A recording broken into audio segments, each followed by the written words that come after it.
하겠습니다. 구약전서 다니엘서 9장 1절로 6절,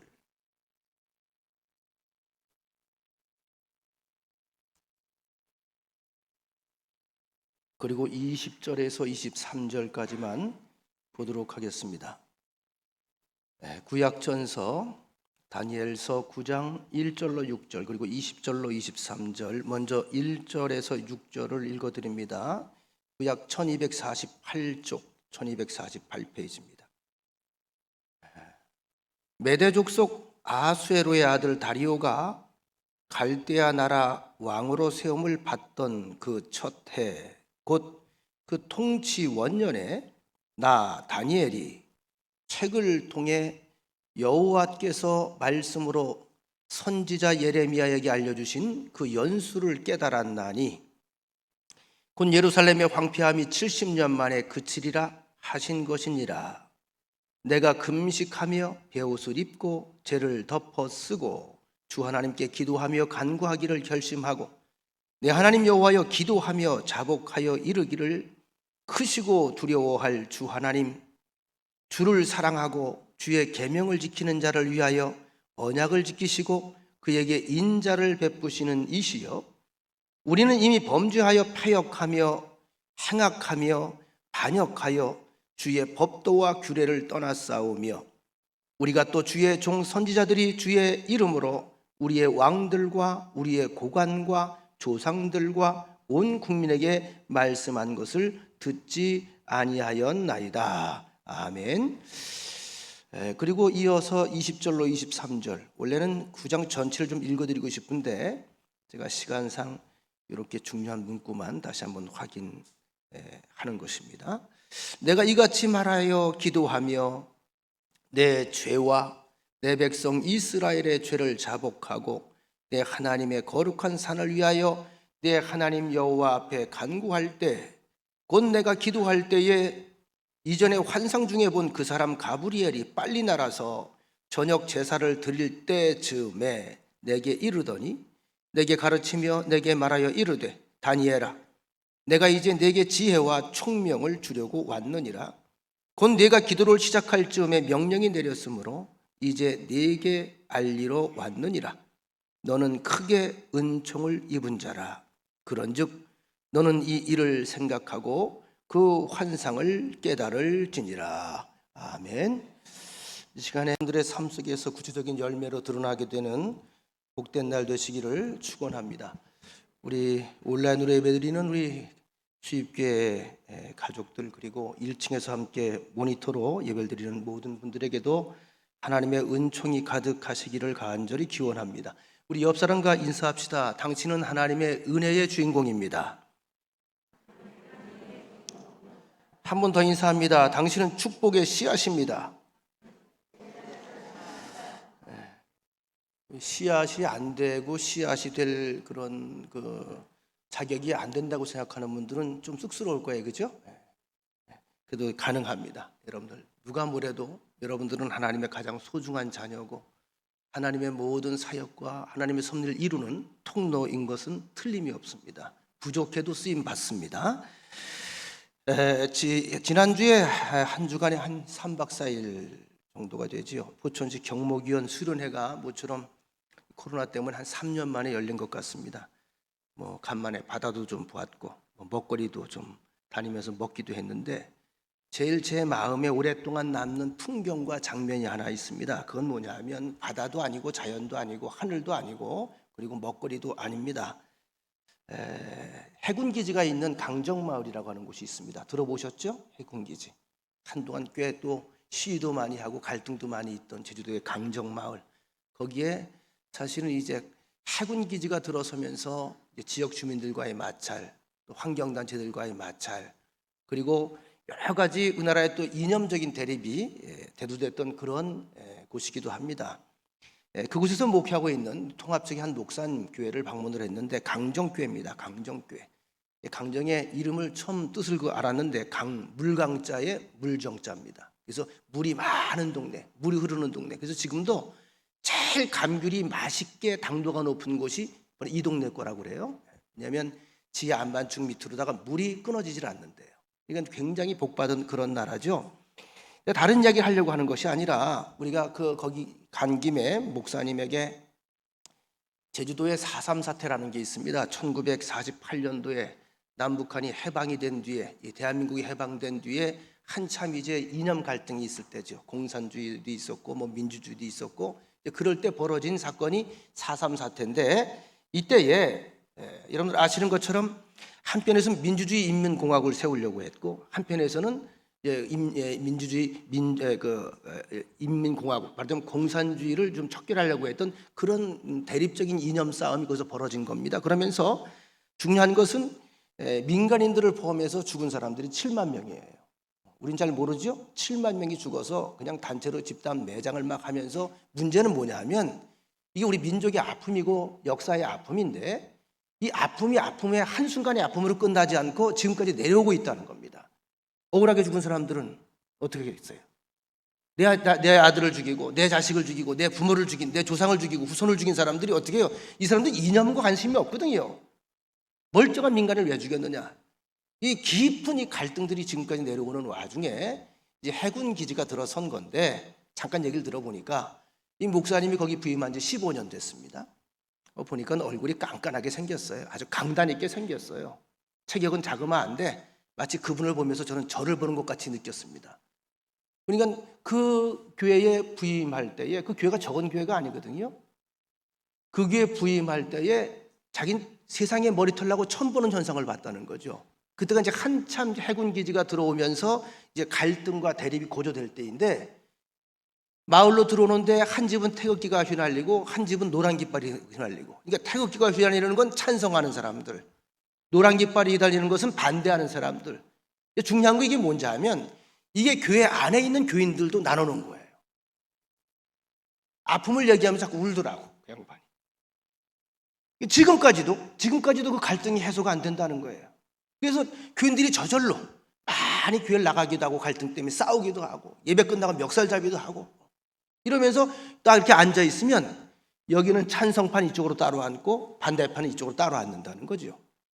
그 목사님이 왜 가슴이 아프냐? 15년 됐는데 아무리 이걸 교회 안에는 복음만, 교회에선 말씀만, 교회에선 사랑만, 밖에 나가 싸워도 좋으니 교회 안에선 이게 안 되더라는 거예요. 설교를 하는데도 목사님이 조금 이쪽 반대하는 세력을 보면서 설교를 하면 설교 끝나자마자 전화가 들어온대요.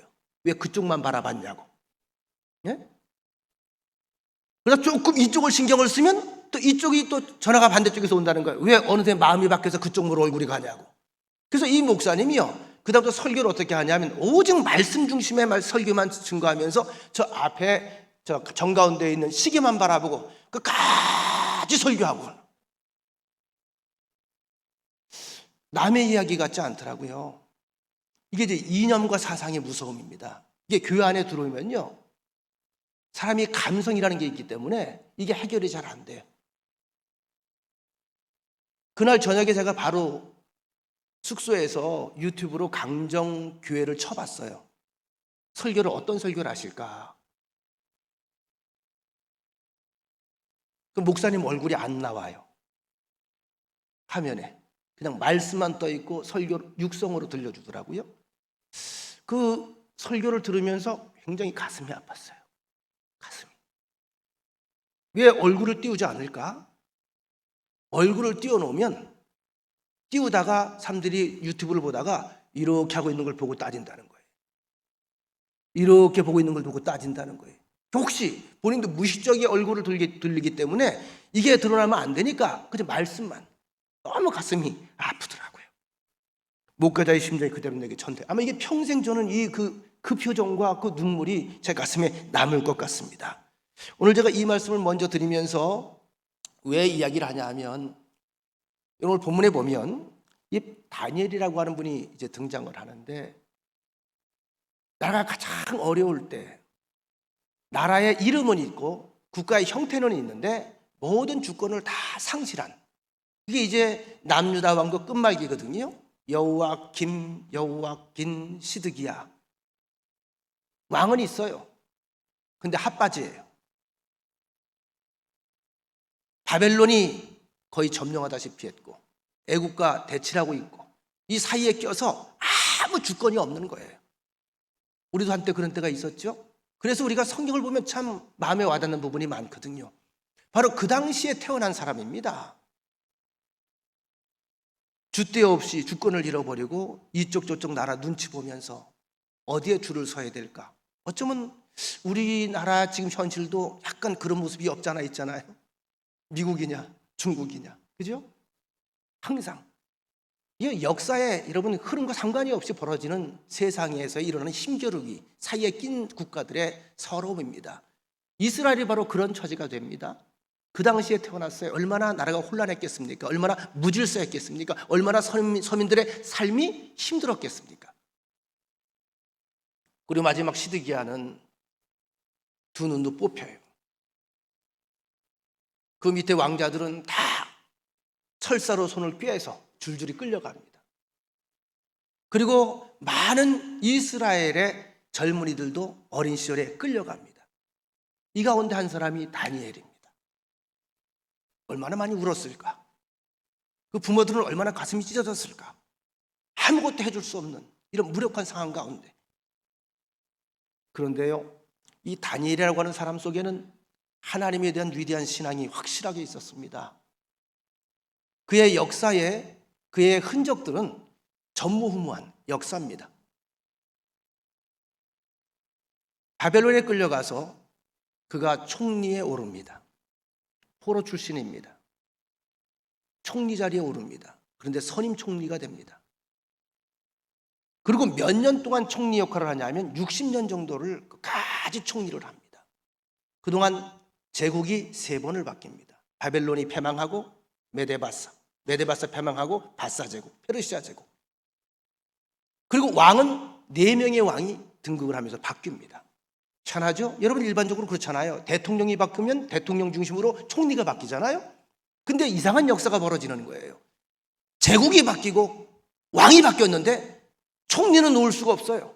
왜? 그만큼 신실한 사람이었고 능력 있는 사람이었고 이 사람을 빼고는 다음 차기 뭔가 이끌어갈 수가 없어요. 그만큼 인정을 받는 지혜와 총명이 아주 뛰어난 사람입니다. 중요한 것은 이것이 어디에서 왔느냐 하는 거죠. 바로 하나님께로부터 왔다는 거 성경은 우리에게 고백해주고 있습니다.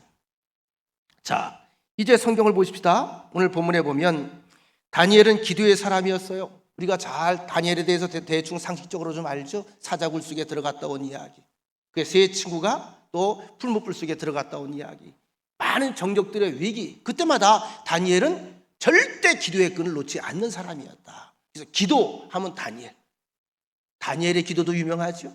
기도원도 다니엘 기도라고 하는 이름이 많이 유행어처럼 퍼지고 있습니다. 그만큼 다니엘은 기도하면 대명사입니다. 자, 오늘 본문에 보면 다니엘로 하여금 또 기도하게 한 상황이 나와요. 어느 때 어떤 기도를 했느냐, 이게 참 중요한 겁니다. 우리도 날마다 기도를 강조하는데 어느 때 어떻게 기도를 하느냐. 기도는 맞춤형 기도가 있습니다. 매일 주시옵소서 할 수 없잖아요. 때로는 빵이 필요한 거고, 그렇죠? 때로는 사랑이 필요한 거고, 때로는 환경이 필요한 거고, 때로는 새로운 길이 필요하잖아요. 제가 늘 강조합니다만 기도는 구체적이어야 된다. 오늘 본문을 통해서 다니엘이 어떤 태도와 어떤 자세로 늘 하나님 앞에 나아가서 기도했으며 또 기도를 어떻게 생각하고 살아갔는지 그의 일생의 신앙관을 한번 살펴보게 됩니다. 실로 이 기도야말로 다니엘의 삶의 열쇠요 비밀이라고 할 수가 있습니다.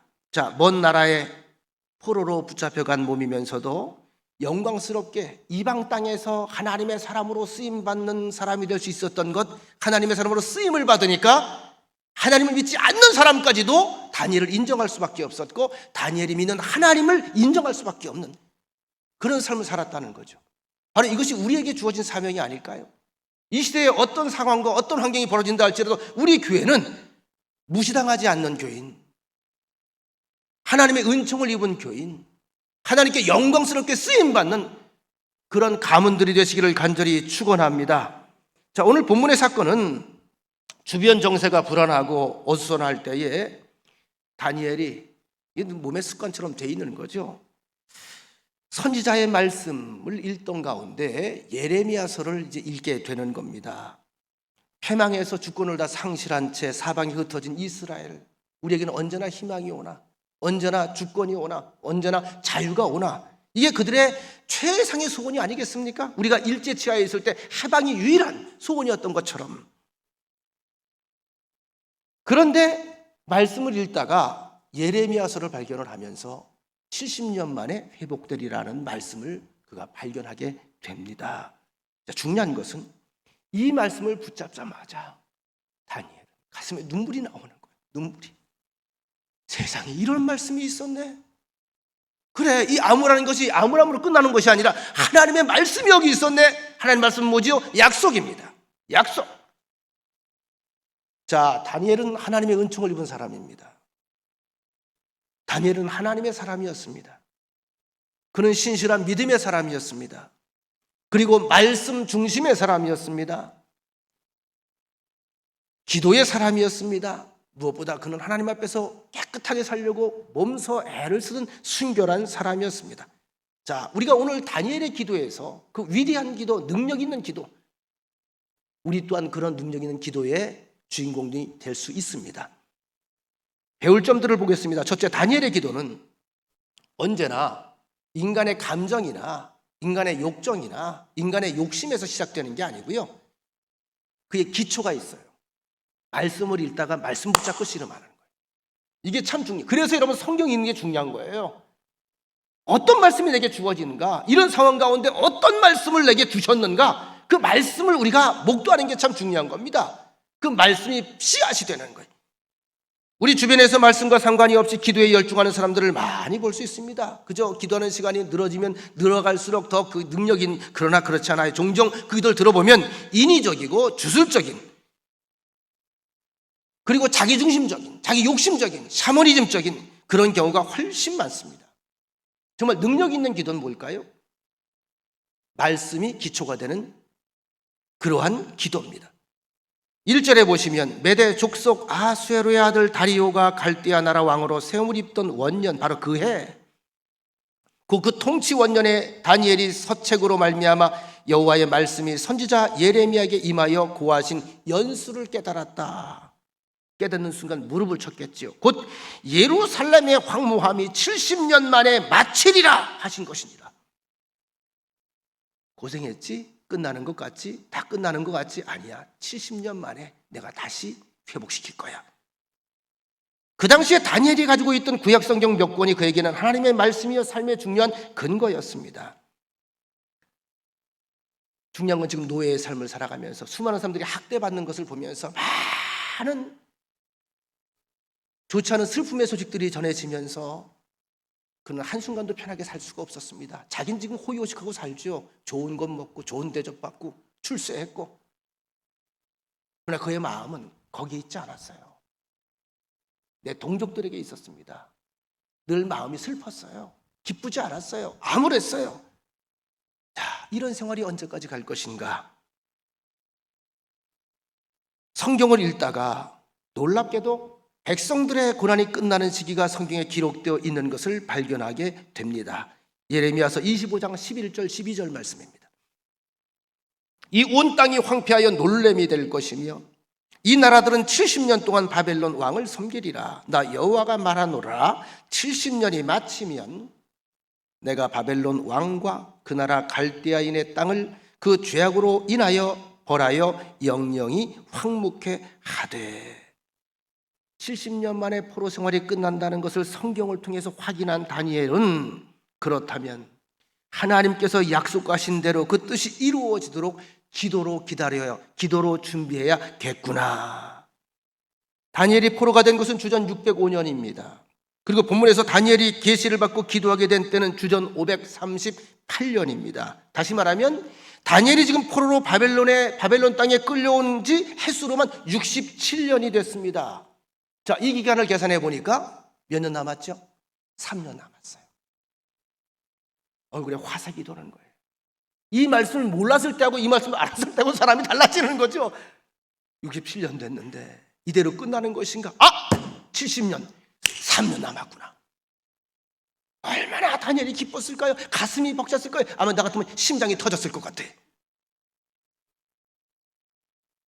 그러나 그 기뻐하는 데서 그치지 않고 하나님의 계획과 뜻이 온전히 이루어질 수 있도록 기도로 준비해야 되겠다, 이렇게 생각을 합니다.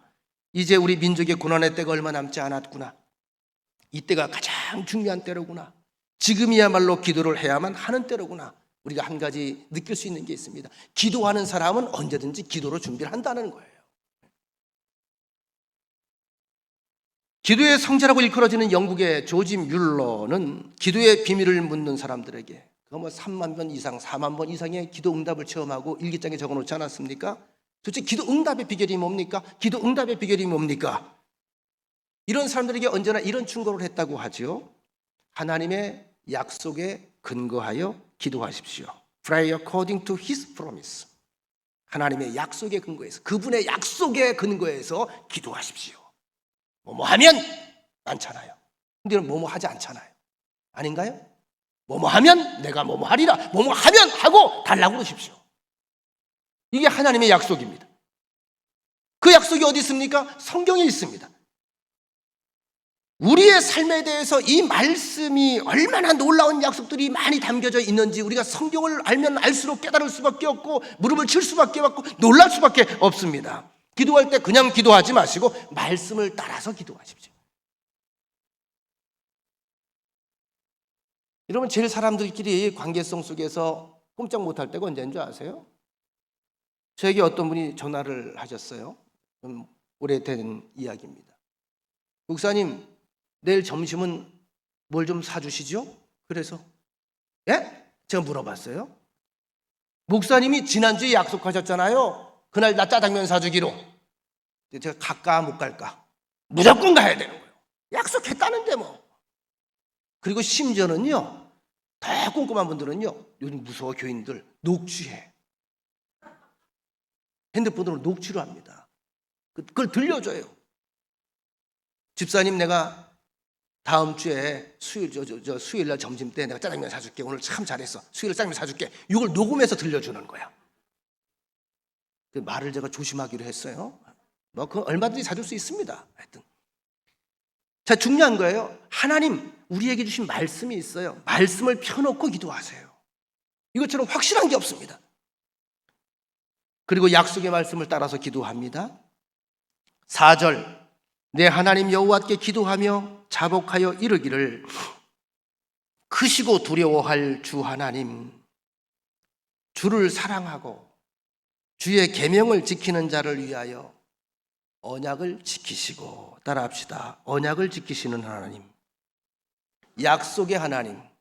근데 어떤 사람들을 위한다고 그랬어요? 하나님을 사랑하는 사람들, 하나님의 계명을 지키는 사람들. 같은 얘기입니다.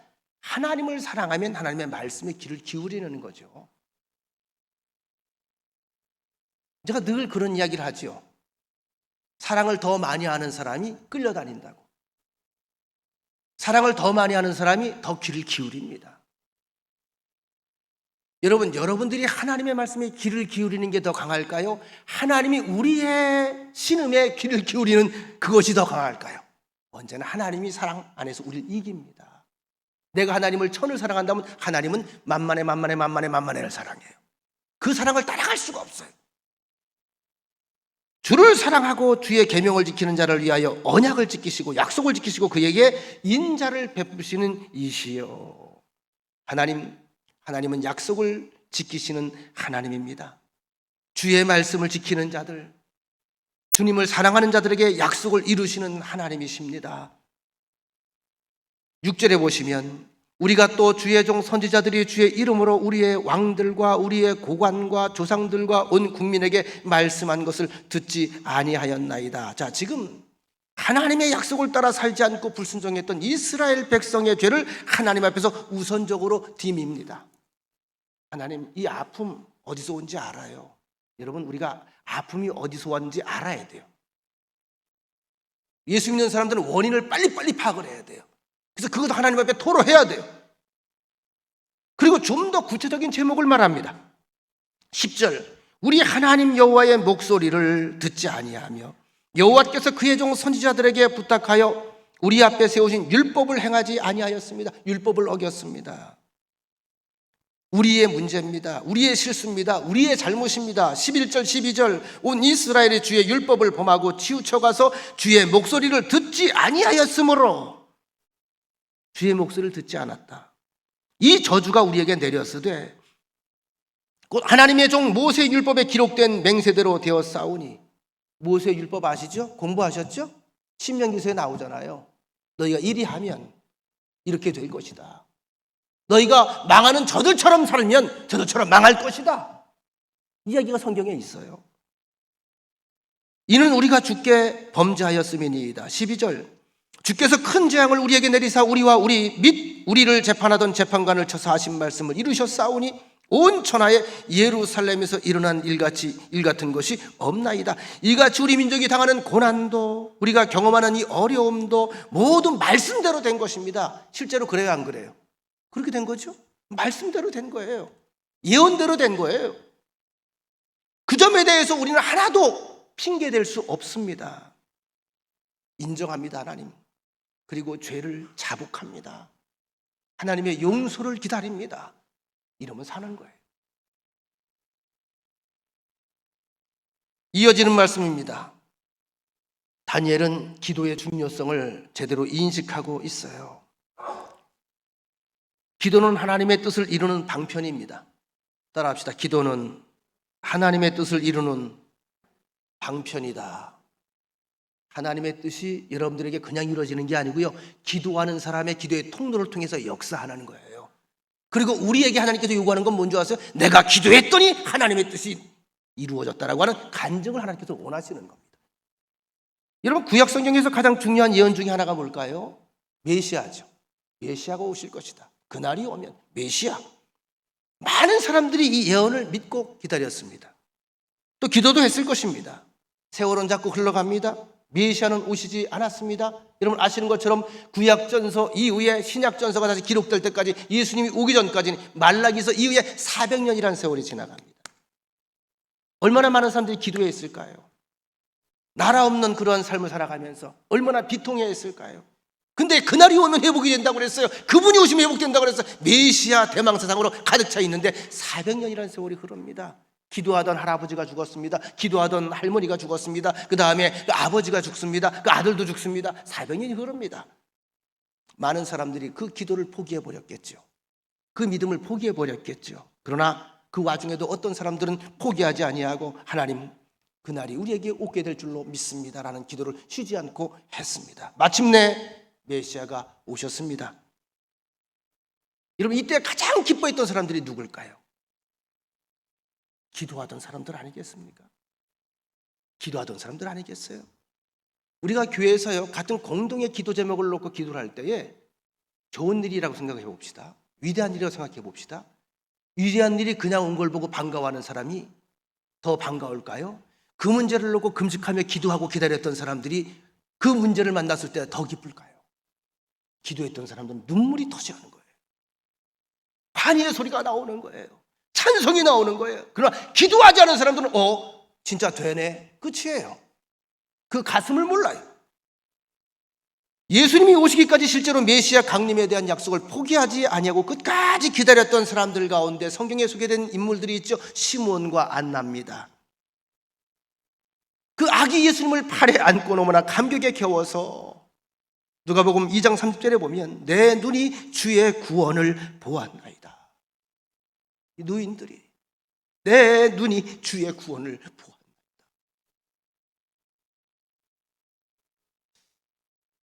메시아가 오리라고 하는 약속이 주어졌지만 그 약속을 믿고 기도한 사람은 많지 않았습니다.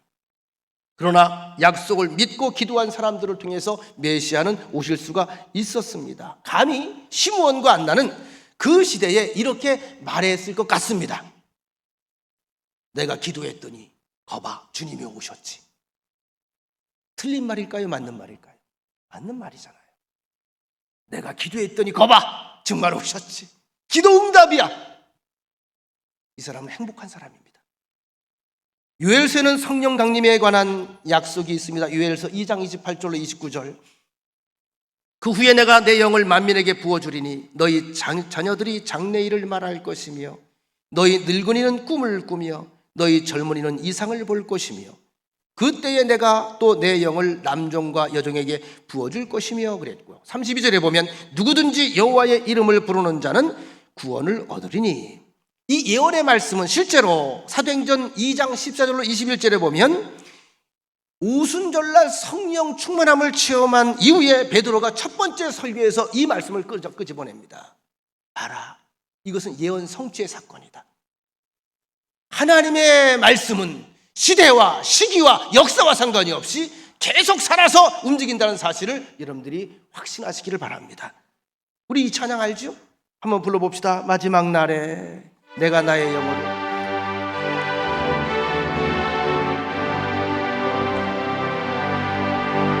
마지막 날에 내가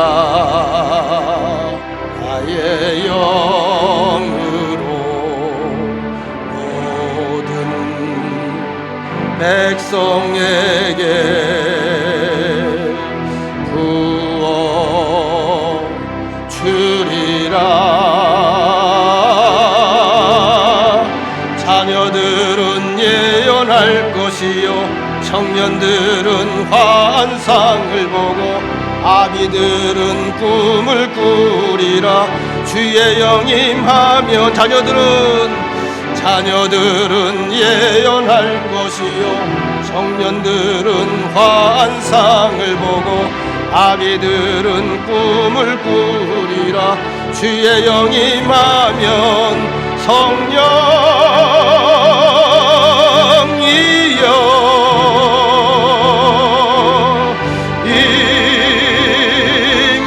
임하소서. 성령이여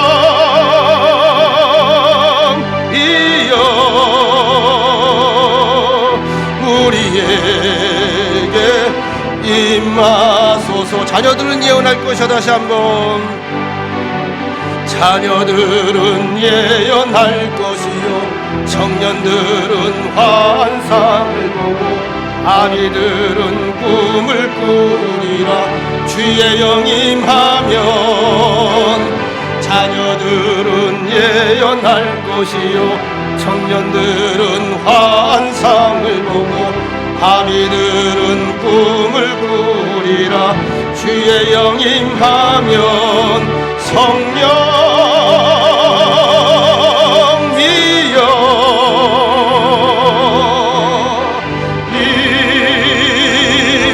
임하소서. 성령이여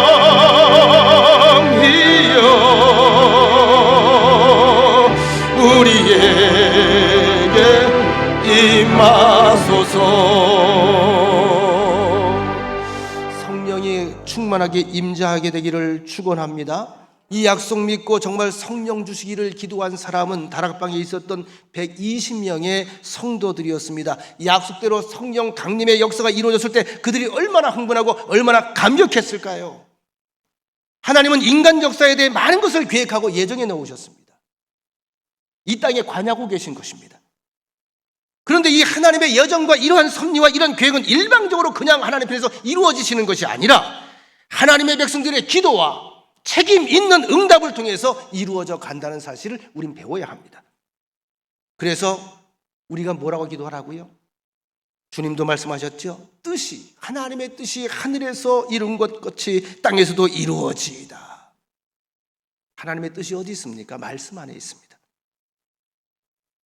여러분은 하나님의 약속인 성경을 읽고 공부하면서 하나님의 뜻을 발견할 때마다 그 뜻이 이루어지도록 기도하시는지요?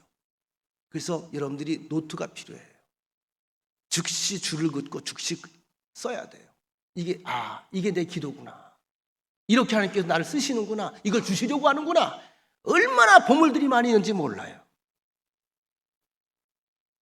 다니엘은 심각한 위기를 심각한 기도로 진지하게 대응할 줄 알았습니다. 물론 어떤 기도도 장난삼아 할 수는 없습니다. 모든 기도는 다 진지해야 됩니다. 심각해야 됩니다. 구색은 창설자인 윌리엄 부츠는 말하기를 그대여 기도할 때에 거기에 생사가 달린 것처럼 기도하시오. 생사를 걸으라는 거예요. 기도할 때 죽을 똥살뚱하라는 거예요. 절실함을 보이라는 거예요. 간절히 기도하라는 거예요. 구약성경에 보면 하나님의 백성들이 기도할 때에 정말 심각했던 것이 어떻게 나타나 있습니까? 그들은 심각한 위기 때마다 반드시 선제되는 것이 금식이었습니다. 기도였습니다. 오늘 우리 사회에서 많이 잊혀져 가고 있는 안타까운 현실입니다. 우리 어릴 때 금식 참 많이 했어요. 부탁하면 또 주일학교 교사들이 금식도 시켰어요. 그럼 마땅히 금식해야 되는 줄 알았어요. 배고픔이 아픔을 알았단 말이에요. 그래서 금식하며 기도한다는 것은 얼마나 힘든지 알아요. 오늘 3절에 보면 다니엘의 기도하는 장면이 소개되고 있습니다. 내가 금식하며 베옷을 입고 죄를 덮어 뒤집어 쓰고 주 하나님께 기도하며 간구하기를 결심하고, 그의 결심, 금식으로 표현되는 거죠.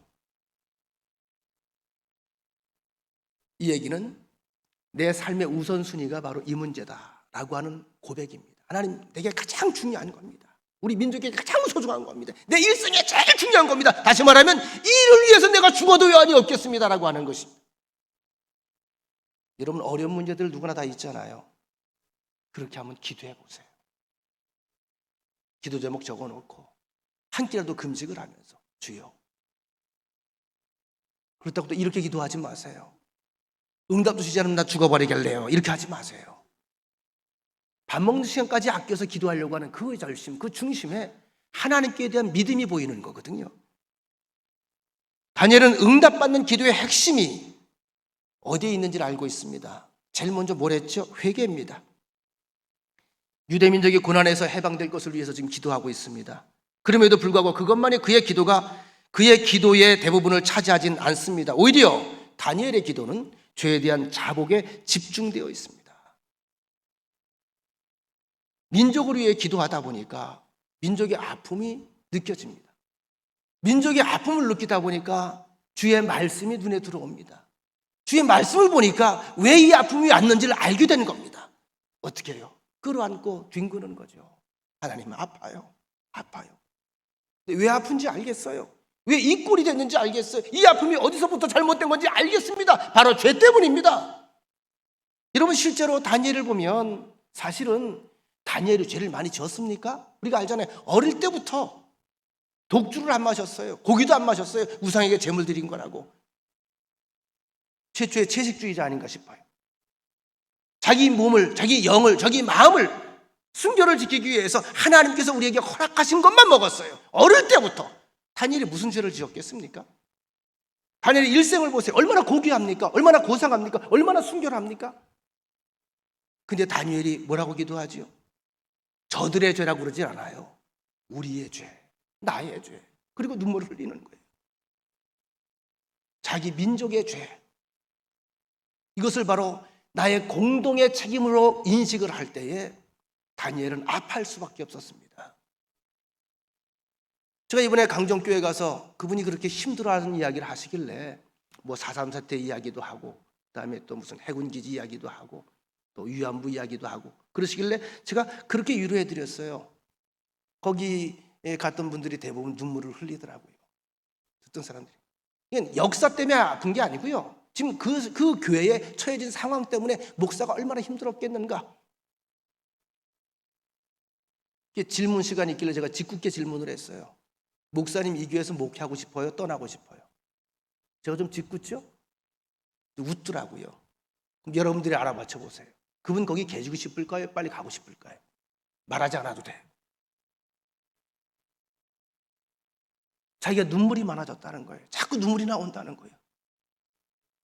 그래서 사모님이 울지 말라고 그러는데 자꾸 눈물이 나온다. 갱년기인가 보라 그래요. 갱년기인가? 아니죠. 몸부림쳐도 어떻게 내가 해볼 수 없는 그런 이상한 현상들. 제가 혹시 위로가 될까 해서 그런 얘기를 했어요. 이 민족의 아픔이죠. 4.3 사태도 아픔이고, 일제치하 이후에 이념의 갈등도 그 아픔이고, 위안부 문제도 아픔이고, 다 나라가 잘못돼서 온 아픔들입니다.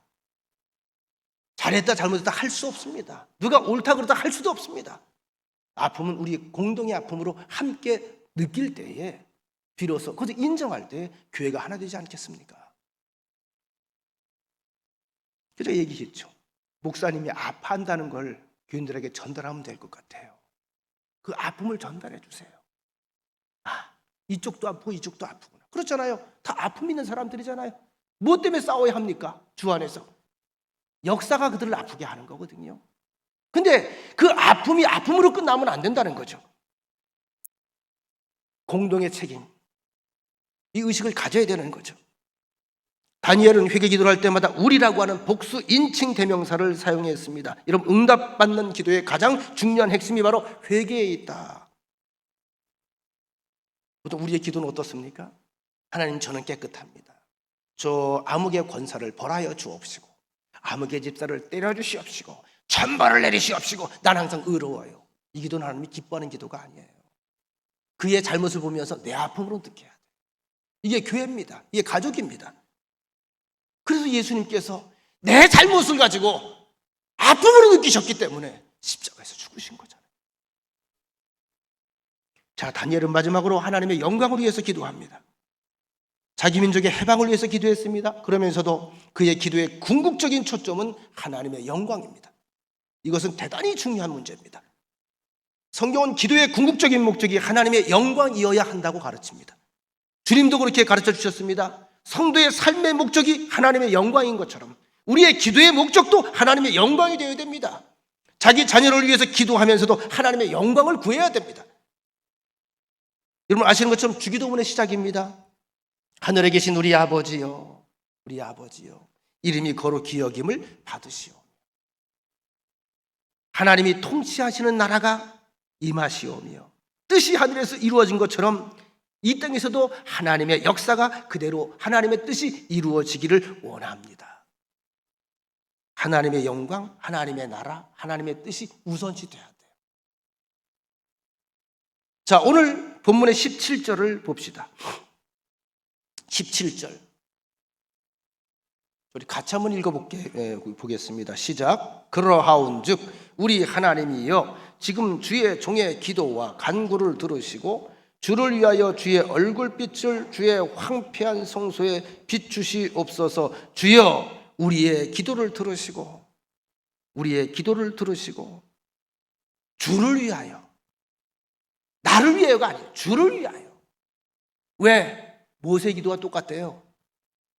하나님 부족하지요. 우리 죄인이죠. 잘못한 거 많죠. 근데 하나님이 선택한 하나님의 이름이 있는, 하나님의 약속이 있는, 하나님의 뜻이 있는, 하나님의 마음이 있는 백성들이 아닙니까?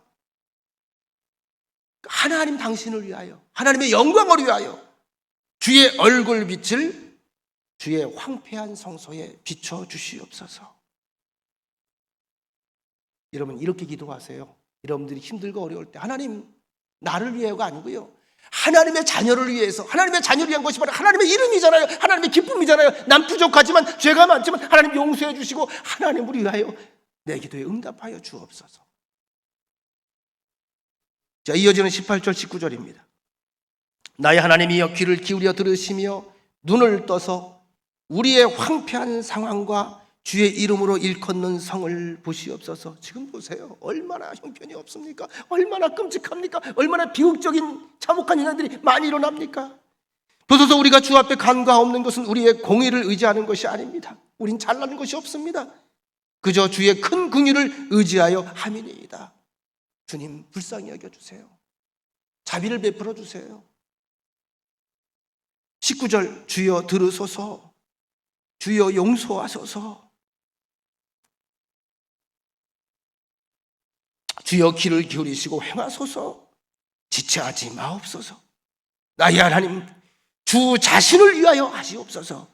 이는 주의 성과 주의 백성이 주의 이름으로 일컫는 바 됨이니이다. 나의 하나님이여 하나님 당신을 위하여 이 일을 하시옵소서. 야고보서 4장 3절에 보면 잘 아시는 말씀이 있습니다. 너희가 구하여도 얻지 못하면 정욕으로 쓰려고 잘못 구하기 때문이라. 우리가 보통 자녀들을 위해 기도할 때 그런 기도들을 하지요. 하나님 내 자녀가 잘 되게 하옵소서, 머리가 되며 꼬리가 되지 않게 하옵소서. 이 기도는 좋은 기도입니다. 그런데 이렇게 기도하길 원한다면, 이렇게 만약 기도하고 있다면 그 이전에 먼저 해야 될 기도가 있습니다. 그 이전 기도는 안 한단 말이에요. 이게 문제예요. 잘되게 하옵소서, 번창하게 하옵소서, 건강하게 하옵소서, 번성하게 다 좋아요. 마땅히 우리가 해야 될 기도입니다. 그 이전에 우리가 먼저 집중해야 될 부분이 있습니다. 내 욕심에서 바라는, 내 욕심에서 나오는 바람 이전에 나의 자녀가 하나님의 말씀 앞에서 순종하는 믿음의 사람으로 자라도록 지도해야 되는 거예요. 그리고 온 만물의 주인 되신 하나님과 동행하는 삶을 가르쳐야 됩니다. 다시 말씀드립니다. 오늘 말씀했죠. 하나님을 사랑하는 자, 하나님의 계명을 지키는 자에게 하나님이 함께 하신다는 거예요. 그러면 하나님을 사랑하도록 하고 하나님 말씀을 지키도록 해야죠. 죄송합니다만 하나님 없는 삶을 살면서도 세상적으로 잘 되는 것은 복이 아니라 저주일 가능성이 아주 높습니다. 내 멋대로 해서 세상에서 잘 됐다고 보세요. 출세했다고 보세요. 돈 많이 벌었다고 보세요. 부해졌다고 보세요. 힘 얻었다고 보세요. 그 사람들이 하나님 찾을 것 같아요? 아니죠. 죽는 줄 모르고 그 길을 달려가는 거예요. 내 멋대로 살아가면서 하나님 편에서 볼 때는 개떡같이 살면서도 귀한 인생으로 대접받기 원한다면 그거야말로 불안당입니다. 이러한 기도는 별로 응답될 가능성도 없는 기도입니다. 온전히 자기 욕심과 자기 정욕을 위한 기도이기 때문에. 그러나 나 자신을 위해서 기도하지 말라는 것은 아닙니다. 기도 내용이 좀 바뀌어야 된다는 거죠. 하나님, 내 자녀가 하나님의 영광을 위하여 살 때에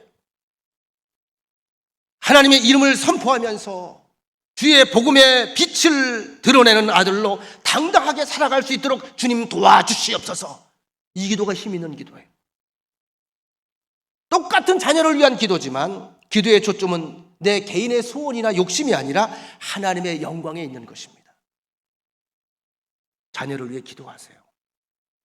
근데 기도의 내용을 좀 바꾸세요. 신앙생활 게을리하고 말씀 멀리하고 그렇게 살면서 잘 되는 거 결코 복이 아닙니다. 결코 복이 아닙니다. 말씀 정리해 나갑니다. 성경에 나온 많은 기도들이 있습니다만 이 사도 바울의 이 다니엘의 기도를 보면 참 우리가 부러운 기도 응답의 내용들이 있습니다. 20절, 내가 이같이 말하여 기도하며 내 죄와 내 백성 이스라엘의 죄를 자복하고 내 하나님의 거룩한 산을 위하여 내 하나님 여호와 앞에 간구할 때 그의 기도의 내용은 하나님의 산 여호와의 선입니다. 하나님의 영광입니다. 21절, 곧 내가 기도할 때에 이전에 환상 중에 본 그 사람 가브리엘 천사죠. 우리의 기도를 돕는, 하나님의 명령을 즉시 우리에게 전달해 주는 그 사람, 그 천사 가브리엘이 신속하게 날아와서 저녁 예배를 드릴 때쯤에 내게 이르더니 22절, 내게 가르치며 내게 말하여 이르되 다니엘아, 이제 내가 이제 내게 지혜와 총명을 주려고 왔느니라. 23절, 곧 내가 기도를 시작할 즈음에 명령이 내렸으므로, 따라합시다. 기도를 시작할 즈음에 명령이 내렸다. 이게 뭐죠? 응답 명령입니다. 기도를 시작할 즈음에 하나님께서 야 빨리 가 지시한 거예요. 여러분들이 엎드려 기도하려고 기도를 시작할 즈음에 이미 하나님께서는 알고 계시는 거예요. 뭘 기도하는지 뭘 하는지 이미 알고 계세요. 근데 기도하는 그 즈음에, 기도하려고 준비하는 그 중에 벌써 위에서 신속하게 명령 내립니다. 가서 응답해, 도와줘, 역사해. 곧 내가 기도를 시작할 즈음에 명령이 내렸으므로 이제 내게 알리러 왔느니라. 따라합시다. 너는 크게 은총을 입은 자라. 여러분은 크게 은총을 입은 분들입니다. 그런 정도는 이 일을 생각하고 그 환상을 깨달을지니라. 다니엘이 기도할 때 하나님의 응답이 언제부터 시작됐습니까? 성경은 기도를 시작하자마자.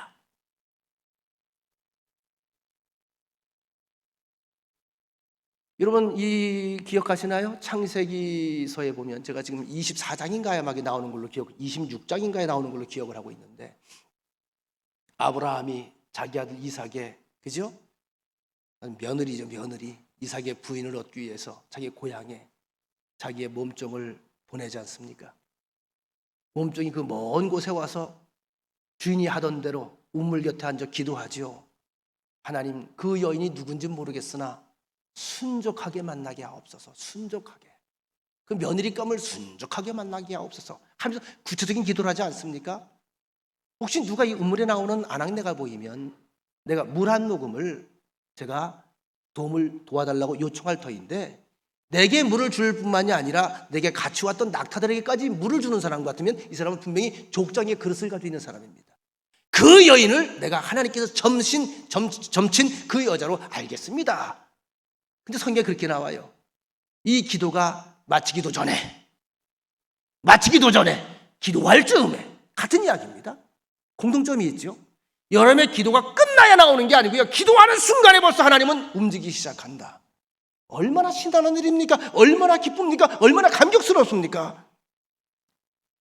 때로 우리는 기도할 때 하나님과 나 사이의 거리가 너무나 멀게 느껴질 때가 있습니다. 하나님의 보좌가 너무나 멀게 느껴져요. 너무나 하나님 말씀이 멀게 느껴져요. 응답이 너무나 먼 것 같아요. 그러나 하나님의 보좌는 한 번도 먼 곳에 있지 않았습니다. 하나님은 시간과 공간을 초월해서 즉각적으로 내 기도를 들으시고 즉각적으로 천사들을 동원하여 역사를 시작하는 분이십니다.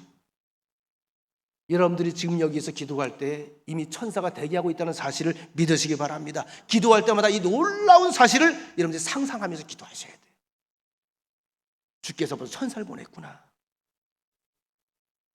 기도하지 않았기 때문에 창백했던 모습들을 회개하면서 기도의 위대한 부흥이 우리의 심령 속에도 일어날 수 있기를 간절히 축원합니다. 기도하고 있던 다니엘에게 하나님께서는 천사를 통해 그 민족의 역사에 관한 것을 보여줄 뿐만이 아니라 이스라엘 백성의 역사 속에, 아니 전 인류 역사에 이루어질 가장 중요한 어떤 사실을 가르쳐 줍니다. 따라합시다. 들으시는 하나님, 보고 계시는 하나님, 도우시는 하나님, 대기하고 있는 하나님, 기도하는 사람들만이 체험하는 신비의 세계. 신비의 세계 하니까 음악이 떠오르지요. 와우 와와 하는 거 옛날에 있잖아. 신비의 세계. 여러분들의 삶, 기도의 자리가 신비의 세계가 열리는 시간이는 기억하시고, 바로 오늘 말씀의 주인공들은 여러분입니다. 다니엘이 아니라 바로 여러분입니다. 이 하나님의 위대한 선물과 은총에 믿음과 기도로 응답하여 하나님의 역사를 이 땅에 증언하는 아름답고 복된 입술들 되시기를 간절히 축원합니다. 사랑의 아버지, 날이 갈수록 해가 더할수록 더욱 주님을 닮는 사람이 되기 원합니다.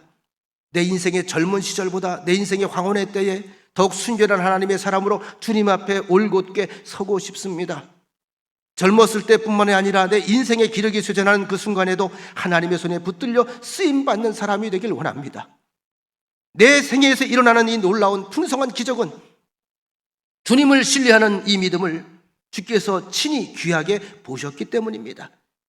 다니엘의 기도가, 다니엘의 삶이 우리에게 던진 도전은 참으로 충격적입니다. 하늘을 우러러 참으로 한 점 부끄러움이 없었던 그의 생애, 원수들조차도 그에게서 아무 틈도 아무 허물도 발견할 수 없을 만큼 순결했던 다니엘.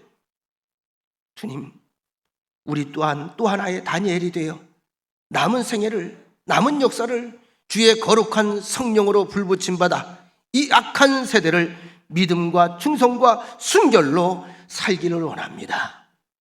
우린 부족하오니 도우시고 씻으시고 강권적으로 역사하여 주옵소서. 예수님의 이름으로 기도합니다. 아멘.